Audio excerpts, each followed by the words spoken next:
चंद्रपूर इरई व झरपट नदी काठावरील पूरग्रस्त भागात मोडणाऱ्या मालमत्ता व भूखंडाची नोटरी करू नये अशा मालमत्तांच्या नोटरीला बंदी घालण्यात आल्याचे निर्देश तहसीलदार यांनी काढल्याने चंद्रपुरात खळबळ उडाली आहे।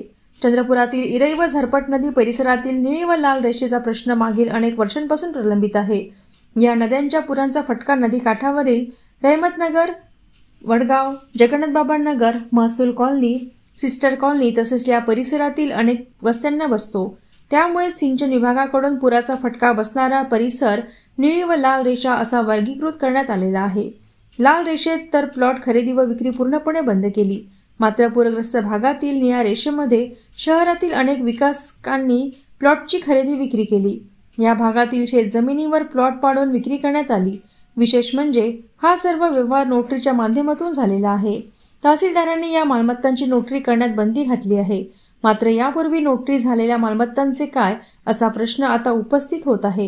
विशेष म्हणजे या पूरग्रस्त भागातील मालमत्तांची विक्री, बक्षीसपत्र व अन्य कारणांमुळे होणाऱ्या हस्तांतरणाच्या व्यवहारांवर देखील निर्बंध घालण्यात आले आहेत। यामुळे नोटरीची प्रकरणे समोर आल्यास कारवाईचा इशारा देण्यात आलेला आहे।